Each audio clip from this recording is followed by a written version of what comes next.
আমাদের মূল বক্তব্যের জায়গাটা কিন্তু যে কোনো একজনও জেনুইন নাগরিক, জেনুইন ভোটার যেন বাদ না যান। একজনও জেনুইন ভোটার তাদেরকে হ্যারাস করা, তাদের নাম বাদ দেওয়ার চেষ্টা করা, এগুলো তৃণমূল কংগ্রেস বরদাস্ত করবে না। এটা হচ্ছে গোটা বিষয়টার মূল বক্তব্য।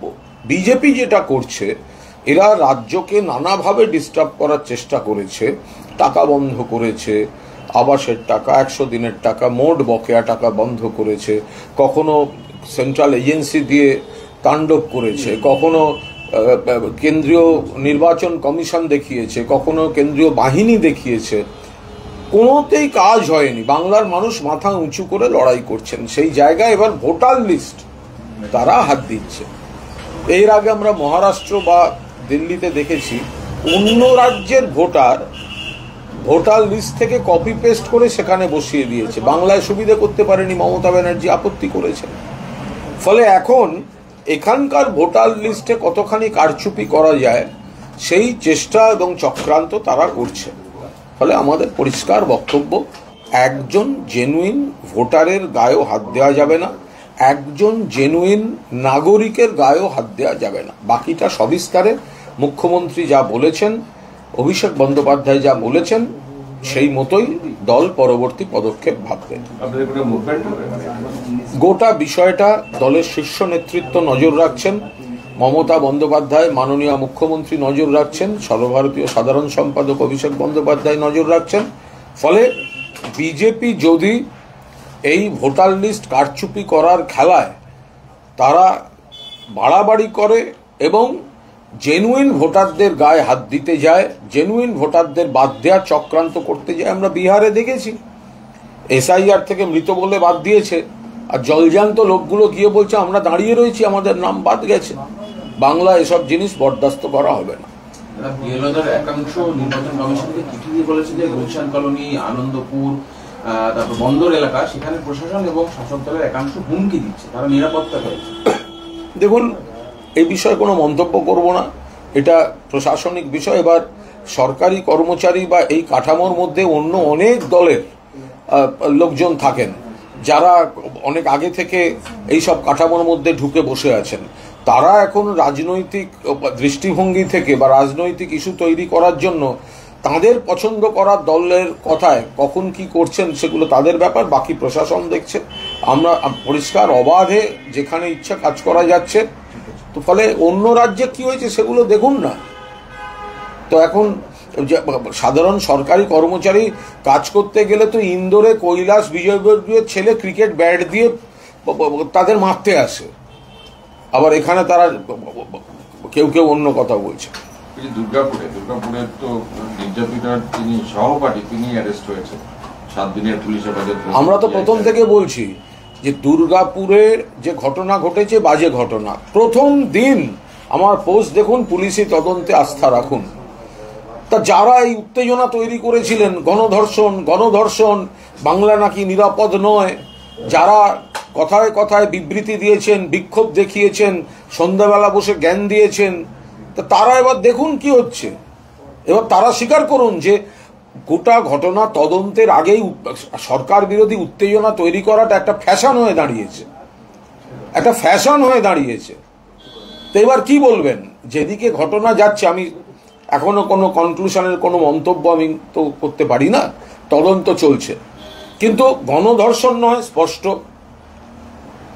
এমন একটি ঘটনা যেটা তদন্ত আরেকটু এগোলেই বাকিটা পরিষ্কার বুঝতে পারে। তাহলে প্রথম থেকে বাংলায় নিরাপত্তা নেই, বাংলায় অমুক। অন্য রাজ্যে তো জেনুইন গণধর্ষণ হচ্ছে, পুরীর সি বিচে পর্যটক ধর্ষিতা হচ্ছেন, মধ্যপ্রদেশে সরকারি হাসপাতালে নার্সকে খুন করছে প্রকাশ্যে। তাহলে এই বিজেপি, এই সিপিএম, এই বিজেপির মহিলা কমিশনের যারা বড় বড় কথা বলছিলেন, তারা প্রকাশ্যে ক্ষমা চাইবেন তো, যে তদন্ত আরো একটু এগোক। যদি দেখা যায় এটা কোনো একটা ব্যক্তিগত জায়গা থেকে তৈরি হওয়া সমস্যা, তো যারাই উত্তেজনা তৈরি করছিলেন, মানুষকে ভুল বোঝাচ্ছিলেন, তারা ক্ষমা চাইবেন তো প্রকাশ্যে।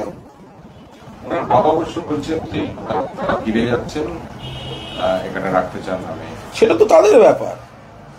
কিন্তু তার বাবা আরো কিছু বলেছেন যে মুখ্যমন্ত্রীকে যা বলেছি সেগুলো দুঃখিত। তো সিবিআই তদন্তের দাবি কোথায় গেল?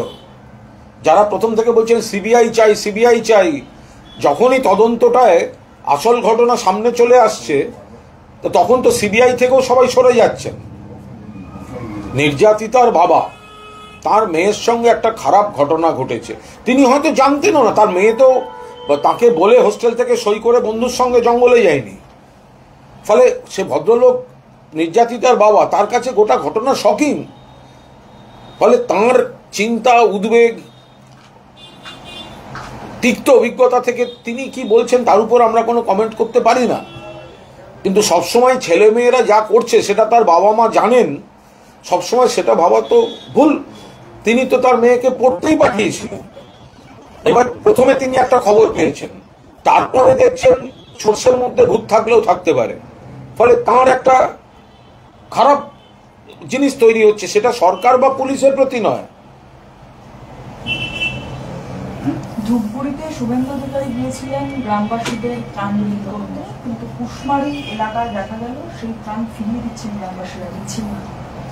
দেখুন, এরা শুধু ছবি তুলতে যায়, সারা বছর এরা সঙ্গে থাকেন। আপনি বলুন, এই যে বিজেপি নেতারা এই ত্রাণের নাটক করছেন, কেন্দ্রীয় সরকার এত বড় প্রাকৃতিক বিপর্যয়, ভুটান থেকে জল আসছে, অন্য রাজ্যের জলে ভুগছে উত্তরবঙ্গ, তার সঙ্গে এই অতিবৃষ্টি, কেন্দ্রীয় সরকার তো এক নয়া পয়সা প্রাকৃতিক বিপর্যয় মোকাবিলায় দিচ্ছে না। অন্য রাজ্যকে দিচ্ছে, বাংলাকে দিচ্ছে না।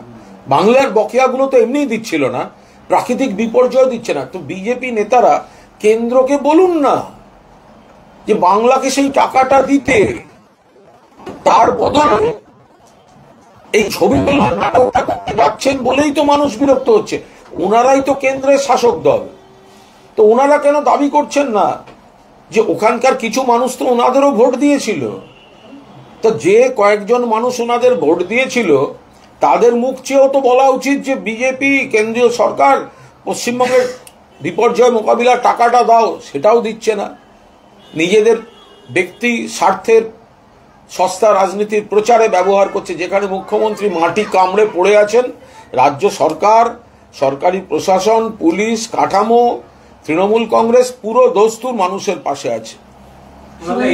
এসআইআর কে হাতিয়ার করে বিরোধী দলনেতা শুভেন্দু অধিকারী তিনি ভবানীপুর জয়ের ব্যাপারে বারবার করে তার মন্তব্য আমরা শুনতে পাচ্ছি। এখন বলছে যেই দাঁড়াবে সেই ভবানীপুরে জিতবে 77 নম্বর। উনি একটা ক্যালেন্ডার পলিটিক্স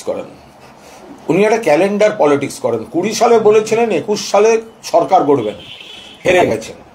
তখন বললেন 23 সালে সব জেলা পরিষদ দখল করব, হেরে গেলেন, একটা জেলা পরিষদও পাননি। 23 সালে বললেন 24 সালে বাংলায় বিজেপির লোকসভা সাংসদ বাড়বে, ভুল প্রমাণিত হলো, কমে গেল, তৃণমূল বেড়ে গেল। এখন আবার 26 নিয়ে পুরোটা ক্যালেন্ডার পলিটিক্স। ওনার ট্র্যাক রেকর্ড হচ্ছে ব্যর্থতা ব্যর্থতা ব্যর্থতা ব্যর্থতা, বিজেপি কমছে কমছে কমছে কমছে। ফলে পুরোটা ক্যালেন্ডার পলিটিক্স করছেন। ওই রাস্তার ধারে ওই টিয়া পাখি নিয়ে জ্যোতিষী বসে থাকে না, শুভেন্দুর একটা ভালো ছবি 26-এর পর বেরোবে, টিয়া পাখি নিয়ে রাস্তায় ধরে বসে আছে, টিয়া পাখি কার্ড টানছে।